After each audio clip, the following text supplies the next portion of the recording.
Olá, você sabe de que forma as mudanças climáticas acabam impactando na produção dos nossos alimentos? Oi, nós somos os 3As e hoje iremos abordar para vocês esses impactos e possíveis adaptações do solo. Você sabe de que forma as mudanças climáticas acabam interferindo na produção dos nossos alimentos? Bom, eu não faço uma ideia muito certa sobre isso. Pode interferir, por exemplo, na parte da agricultura em si, da produção. Porque, por exemplo, se eu tiver chuva demais ou a falta de chuva, isso pode interferir diretamente na produção dos alimentos. Não sei te responder agora. Acho que eles podem retardar o desenvolvimento da produção e com isso os produtores devem perder parte da colheita ao achar que tipo, eles fazem uma estimativa que vão produzir tal, contando com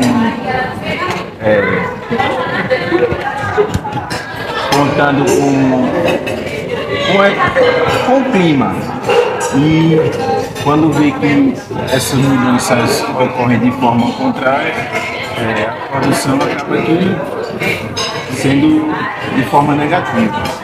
Até o momento, sabe-se que as mudanças climáticas são ocasionadas em virtude do aquecimento global, ou seja, um acúmulo de gases no efeito estufa. Dessa forma, o clima se torna extremo e os agricultores precisam, com uma maior constância, se adaptar ao clima. São dois os fatores que vocês precisam levar em consideração quando a gente fala de mudanças climáticas. Primeiro, seca. Segundo, umidade extrema. Em áreas que a chuva não ocorre, faz-se necessário o uso de irrigação antrópica na área agrícola. E em áreas que há uma umidade excessiva, as plantas acabam aparecendo com maior facilidade, uma vez que elas são sensíveis a inundações. Mas tanto na seca quanto em áreas que a umidade é grande, as plantas vão acabar aparecendo, vão acabar morrendo. A combinação de alterações do clima na forma de pouca chuva ou nenhuma chuva, seguido de altas temperaturas, altas taxas de precipitação, pode levar a uma catástrofe, principalmente no semiárido brasileiro, onde os agricultores pobres são mais vulneráveis. No Brasil, apenas 5% das terras são irrigadas e regadas. Os outros 95% acabam sendo dependentes de precipitações. A Embrapa, em seus relatórios, abordou que houve uma redução na produção de trigo e de café em 1/3 e 1/5 na produção de milho. São dados de 2020 que comprovam que houve uma perda de mais de 7 bilhões e esse número pode aumentar para 14 bilhões em 2070. Apesar da alimentação ser um direito a todos, independente de qualquer divergência que venha a surgir, a ONU prevê que mais de 80 milhões de pessoas acabarão passando fome em 25 anos. Além da fome e do aumento no preço dos alimentos, as mudanças climáticas também vão aumentar a propagação de pragas agrícolas, tornando o solo menos fértil e os corpos d'água contaminados. Sendo assim, as mudanças climáticas e a agricultura estão intimamente interligadas. Não só as mudanças climáticas interferem na agricultura, mas a agricultura também interfere nas mudanças climáticas e tem interferido de uma forma exorbitante. Mas, para que a gente consiga compreender tudo isso, a gente tem que entender como é que ocorre a produção de todos esses dados. Temos que compreender que a Terra ela não é estática, ela é dinâmica. Então, ela está em constante alteração. Essas alterações elas são normais, mas não da forma que está acontecendo atualmente. Então, para isso, nós realizamos trabalhos chamados modelagem de nicho climático, que tem a capacidade de mensurar, ou seja, medir essas alterações, seja através de dados numéricos, dados do passado ou através de conhecimentos das ciências da natureza, que é as matérias de biologia, química e física. Para isso, nós utilizamos de 5 parâmetros, onde o primeiro vai consistir nas equações numéricas. O segundo, ele vai ser a transformação dessas equações na linguagem de programação. O terceiro vai ser pegar dados que não são numéricos e também ligá-los a esses parâmetros. O quarto vai ser a junção de tudo e a testagem desses dados. Enquanto o quinto vai ser apenas mais algo de sintonização, para que você veja esse dado, esses gráficos feitos de forma mais realista e de forma que você consiga compreender com mais facilidade. Para que fique ainda mais claro, vamos observar este gráfico de distribuição da espécie Solanum sessiliflorum, que é a espécie Manacubio, ou seja, um tipo de tomate que ele é nativo da América do Sul. Para isso, a medição vai ser feita através da escala, que está aqui no canto, que ela varia de 0 a 1.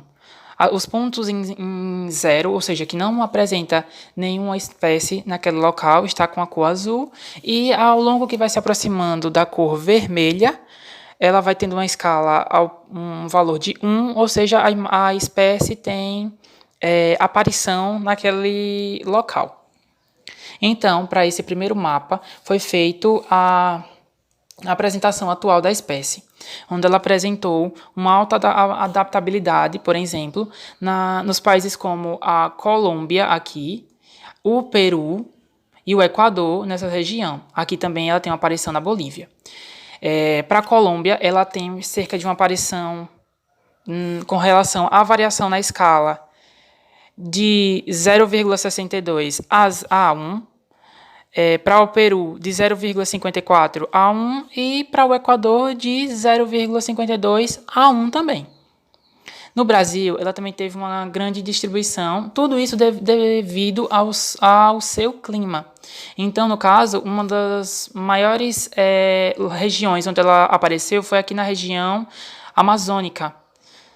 E logo seguida, no caso, de regiões como, por exemplo, aqui em Sergipe, Alagoas, Pernambuco, Paraíba, aqui também em Santa Catarina e, querendo ou não, um pouquinho nas regiões do Paraná. Ela variou um pouquinho na escala, principalmente na região amazônica, tendo uma variação de 0,54 a 1 também. Já esse segundo gráfico, ele pega as mesmas explicações, com a mesma variação, sendo 0 a cor azul e 1 a cor vermelha, e quanto mais se aproxima de 1, mais a aparições da espécie, em consequência, quanto mais azul, menos a aparição da espécie. Então, ele foi feito com base no dobro de emissão de carbono na atmosfera. E então foi perceptível que há uma redução nessas regiões que já foram faladas anteriormente com relação à aparição da espécie. Então, por exemplo, a Colômbia, o Peru e o Equador, eles tiveram uma variação de diminuição para 0,23 a 0,62. Já o Brasil, ele teve uma variação de 0 a 0,23. Como, por exemplo, aqui em Sergipe, no primeiro gráfico, aqui, ele está numa região em vermelho. Já nessa região aqui, ele está em um verde claro. Então, assim, mostra realmente que ela diminuiu. Ou então, nessas regiões mais para cima, como Pernambuco e Paraíba por aqui, elas literalmente desapareceram. Enquanto aqui, nesse primeiro gráfico, ela tem uma aparição, sim. Por mais que não seja ou muito próximo, mas ainda tem. Ou aqui, por exemplo, na região de Santa Catarina, que está mais fraco. No Paraná, que tinha antes uma mancha bem mais em um verde. E aqui agora ela está bem mais clara, como vocês podem ver aqui, nessa imagem do gráfico 1. Dando continuidade, falaremos das adaptações e mitigações. Sendo assim, podemos falar da agroecologia, que é uma ciência responsável por propiciar um agroecossistema sustentável, onde ele vai tentar imitar os nossos ecossistemas naturais, se utilizando de tecnologias. E dentro dessa vertente, a gente pode falar também da agricultura regenerativa. A agricultura regenerativa foi criada na década de 80 e tem como principal objetivo a melhoria do solo. E para essa melhoria ocorrer através de atividades regenerativas, que são elas: minimização do solo, segunda, eliminação do solo nu, promoção da diversidade de cultura, o número 3, o quarto é a infiltração do solo e o quinto, integração do preparo e cultivo. E essas 5 formas são capazes de reduzir o carbono na atmosfera. Então agora mostraremos 4 adaptações na agricultura para as mudanças climáticas, que são elas. De acordo com a Embrapa, essa integração, ou seja, junção de sistemas, acaba produzindo alimento, energia e produtos florestais, ao mesmo tempo em rotação. E como benefícios para isso, temos uma maior precipitação e disponibilidade de água, redução da temperatura local atrelada à melhoria do microclima e maior produtividade e ainda benefícios socioeconômicos. Restauração de paisagem degradada. Sabemos que as passagens são áreas utilizadas para a pecuária e que, devido a essa prática, se tornam muito menos produtivas. Assim, uma forma muito sustentável de como melhorar essas pastas é através da utilização de espécies forrageiras nativas.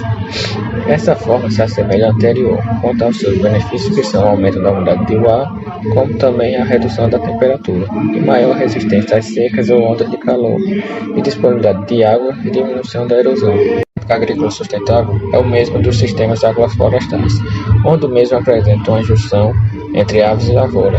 E para isso acontecer, são selecionadas espécies que não competem entre si, para que haja uma colaboração entre as espécies e o sistema seja harmonioso. Dentre seus benefícios estão a redução de pelo menos 5 tipos de impactos distintos, sendo eles os desastres naturais, ondas de calor e frio, secas e chuvas intensas de forma desregulada, além de melhorar a qualidade do solo, a maior atração de polinizadores devido à ampliação da biodiversidade e, de quebra, o agricultor familiar pode usufruir disso, obtendo uma renda extra se depender das estações do ano.